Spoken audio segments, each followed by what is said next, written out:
Okay, we're back.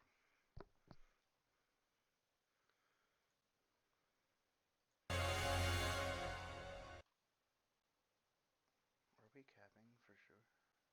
Am I capping the whole screen? Word, whatever. In the deserts of Arabia, an insurgency war was raging years before I got to France. Tribes of Bedouins had united to fight a war that was very different from the one we fought in the trenches. Using small mobile units, they challenged the might of an empire, and they were rallied.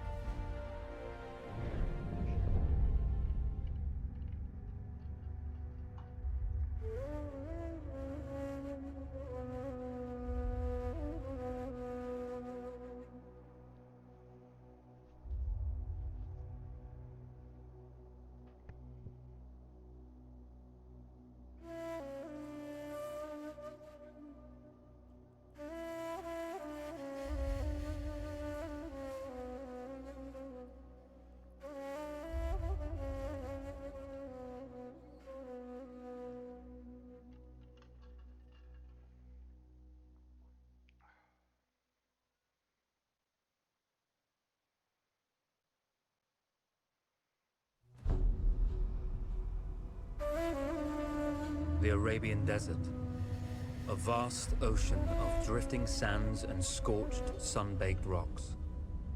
Beneath these endless dunes, oil, the lifeblood of our new mechanical century. For more than 400 years, the Ottoman Empire has ruled these lands, controlling all that's to be found here. But the Ottomans do not rule unopposed. Small bands of Bedouin rebels have united to overthrow the empire. They strike without warning and then vanish into the desert. Fighting alongside them is a lone British officer whose exploits have earned him wide renown. The world has taken to calling this man Lawrence of Arabia. In the desert, you rely on good planning, but you also hope for a dash of luck.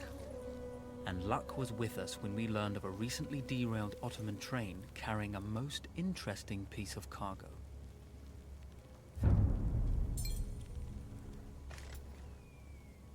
A small patrol had joined the Ottomans who survived the crash. Together, they guarded the wreckage and waited for reinforcements.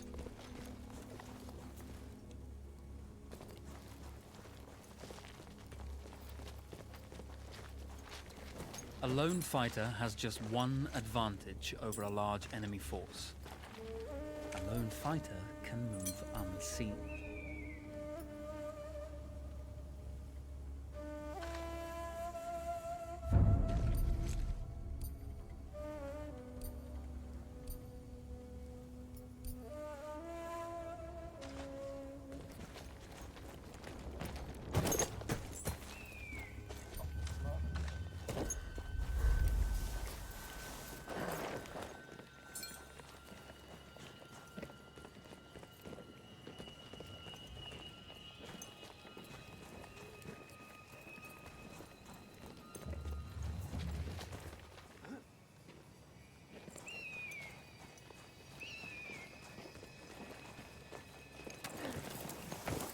Cry havoc and let slip the dogs of war.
Oh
my god.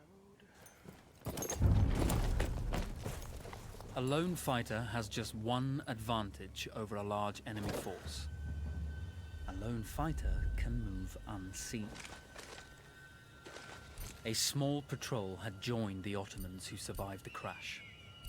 Together, they guarded the wreckage and waited for reinforcements. When your enemy has better weapons and better equipment than you, steal from your enemy.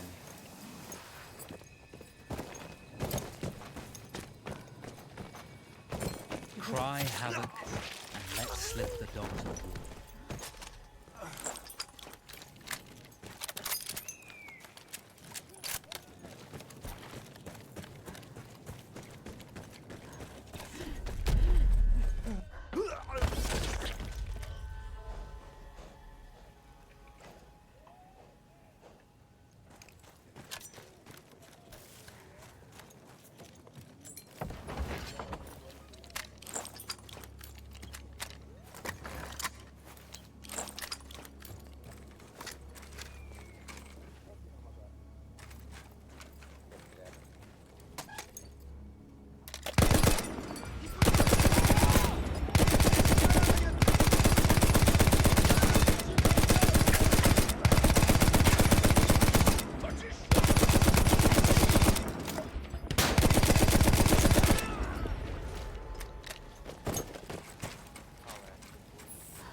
No, no!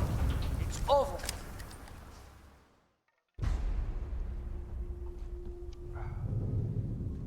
Well, you did not think we would be fast enough to catch you here, did you? Lawrence of Arabia.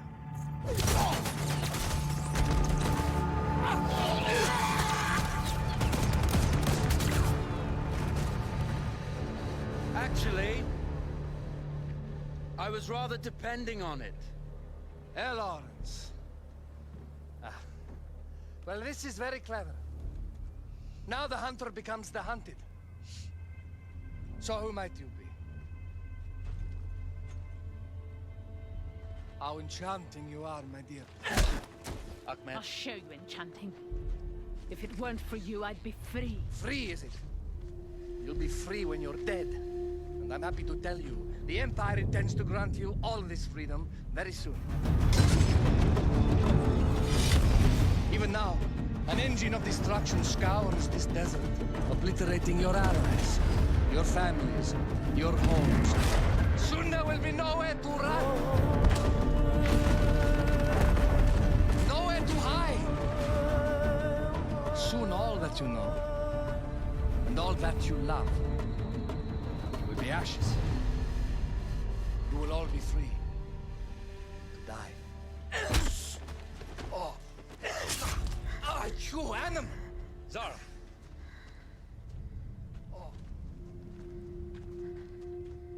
Now I understand that you would like nothing more than to strip the flesh from that man's feet and send him off into the desert naked to die.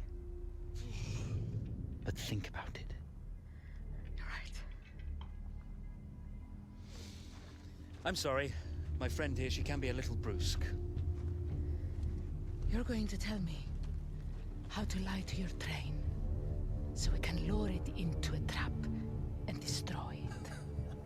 Impossible. To even begin to talk to that train, you would need an entire book of communication codes. Oh, like this one, you mean? You can never stop the progress of machines! One day, the whole world will take your lands and the precious black gold beneath its sands. We shall see, my friend.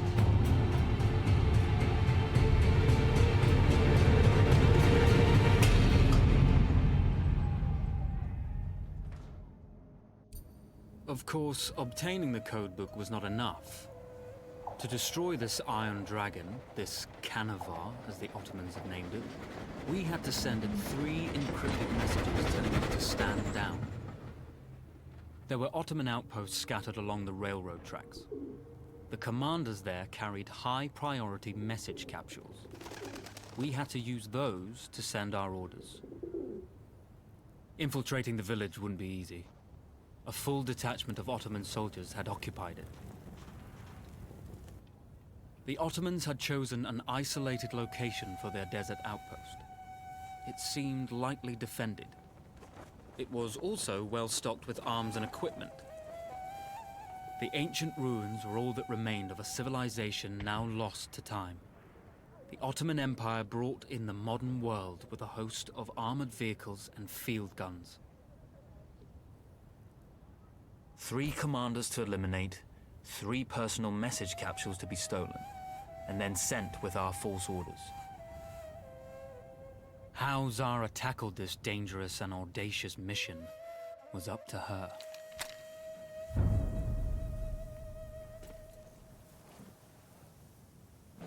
The Bedouin treasured their horses, and in return, those animals granted their riders unparalleled speed and mobility.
I just got stabbed to death.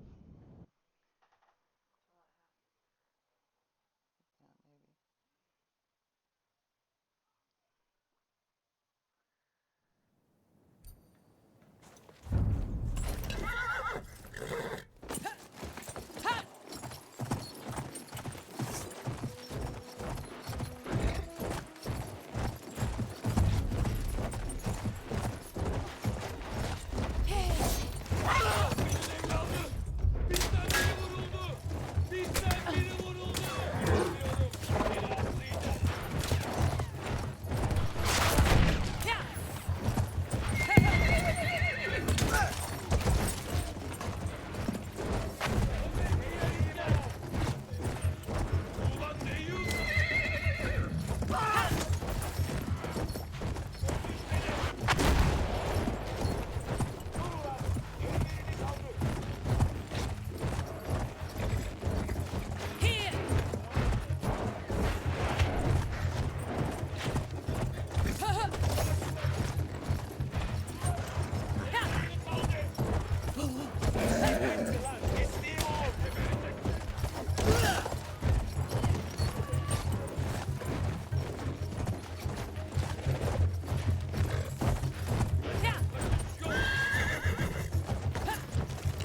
single order wouldn't be enough. Ottoman protocol required the message to be received in triplicate before the train would acknowledge it as genuine.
We were putting a great deal of trust in Zara's capabilities, but I had complete confidence that she would carry the day.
No, you see, the message had already been sent, my dear. No, not the message you would have wanted. Lawrence was such a good host. It almost seemed rude to escape. I made sure to note the location of Lawrence's camp, of course. Which means... the train knows too. Twice, you told that train everything was clear. But... I told it exactly where to attack.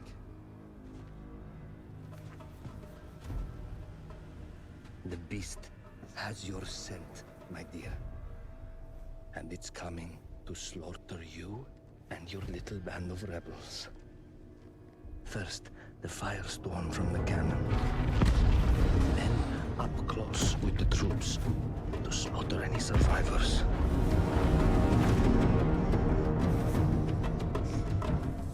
The legend of Lawrence of Arabia dies tonight.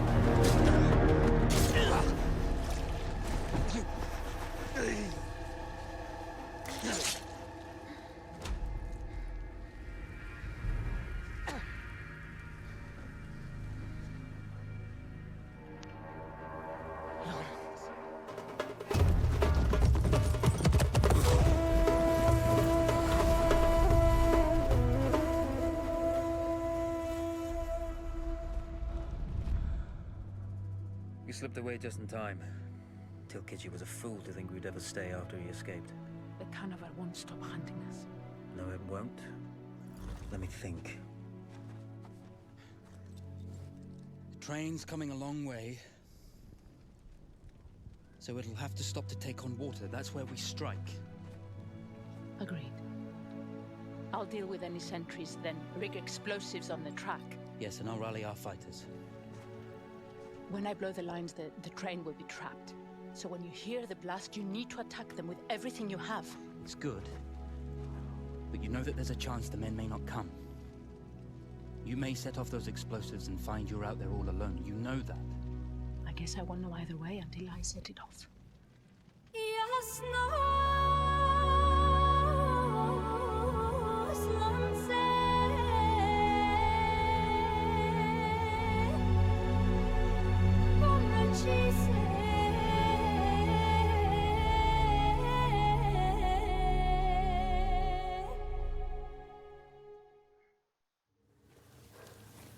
Man makes plans, and God laughs. As it turned out, the small town where we would ambush the train had a significant enemy presence. Those troops would have to be dealt with before the explosives could be set.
Once Zara secured the town, the trap could be set for the arriving train.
vengeance can be a sweet or bitter brew.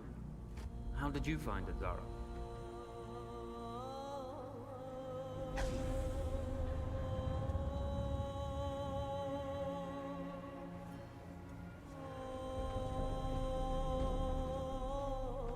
And you're right, we do need to think bigger, act bigger. Maybe even the Suez Canal.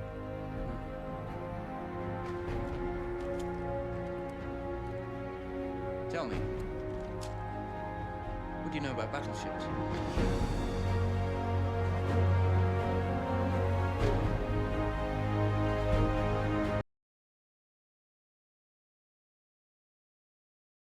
Nothing is written.